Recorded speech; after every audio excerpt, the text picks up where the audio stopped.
दोस्तों, BR health solution में आपका स्वागत है। आज मैं आपके साथ बात करने जा रही हूँ मलेरिया के बारे में। नॉर्मली जो मलेरिया है ये पैरासाइट की बीमारी है। पैरासाइट जो बीमारी है उसको हम बोलते हैं प्लाज्मोडियम। प्लाज्मोडियम 5 तरह का होता है। 5 तरह का मलेरिया हो सकता है। ये डिपेंड करता है कि आप कौन से रीजन में हैं। तो दोस्तों, मलेरिया क्यों होता है? मलेरिया इसलिए होता है क्योंकि जब हमें एक मादा मच्छर हमें काट लेती है और जो इस पैरासाइट को कैरी करती है और ये एक दूसरे से फैलता है। जब मादा मच्छर किसी इन्फेक्टेड पर्सन को काटती है और फिर आपको आकर काटती है तो आपको मलेरिया हो जाता है। मलेरिया के पैरासाइट आपके लीवर में जाके कुछ दिन तक रहते हैं और कई बार देखा गया है कि ये 1 साल तक भी रहते हैं और इसके बाद ये आपके खून में आ जाते हैं। और जब ये खून में आते हैं तो आपको बहुत तेज फीवर होता है और आपको ठंड भी लगती है। इसके साथ ही आपकी बॉडी में दर्द होता है, आपका बदन टूटता है, आपका जी कई बार मिचलाता है और कई बार आपको लगता है कि आपकी बॉडी में बहुत ज्यादा सूजन आ गई है।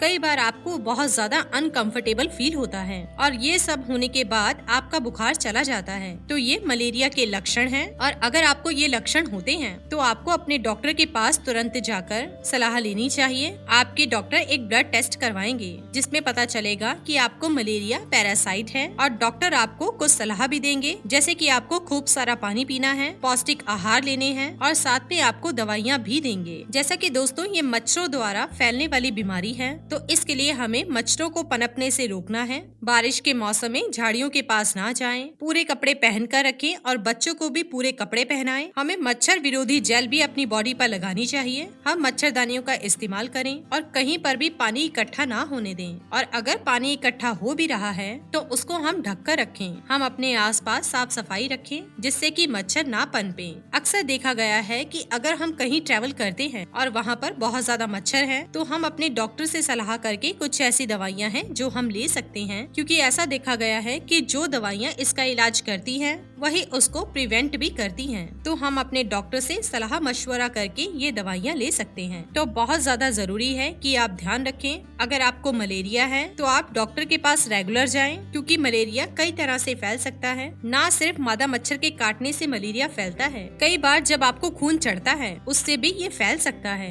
कई बार ये इन्फेक्टेड नीडल्स, जिसको हम कहते हैं गंदी सुइयां, उसके प्रयोग से भी ये फैल सकता है। तो इसके लिए आपको बहुत ज्यादा चौकन्ना रहना है और आपको देखना है कि आपके पास गंदगी ना इकट्ठी हो और आप कौन सी सुई की प्रयोग कर रहे हैं। और अगर आपको खून चढ़ रहा है तो उसका भी आपको ध्यान रखना है बहुत ज्यादा। दोस्तों, कई बार मलेरिया बहुत ज्यादा डेंजरस भी हो सकता है, लेकिन मलेरिया का एक फॉर्म होता है जिसे हम कहते हैं प्लाज्मोडियम फैल्सीपैरम मलेरिया। जैसे कि मैंने आपको बताया, इसके 5 प्रकार हैं जिसको हम कहते हैं प्लाज्मोडियम फैल्सीपैरस मलेरिया। कई बार इससे बहुत ज्यादा प्रॉब्लम हो सकती है जिससे जानलेवा कंडीशन पैदा हो सकती है, जैसे हमारे ब्रेन में स्वेलिंग पैदा हो सकती है, कई बार हमारे सांस लेने में प्रॉब्लम हो सकती है, कई बार हमारी किडनी वगैरह भी फेल हो सकती है। तो इसलिए जरूरी है कि आप जल्द से जल्द अपने डॉक्टर से सलाह लें और डॉक्टर के हिसाब से ही अपना ट्रीटमेंट आगे बढ़ाएं। इसी के साथ ही दोस्तों, अगर आपको ये वीडियो पसंद आया हो तो इसे आप लाइक कीजिए, अपने दोस्तों और रिश्तेदारों के साथ शेयर कीजिए और सब्सक्राइब कीजिए। साथ ही साथ बेल आइकन को प्रेस करें ताकि नया नोटिफिकेशन आप तक सबसे पहले पहुंच सके। धन्यवाद दोस्तों।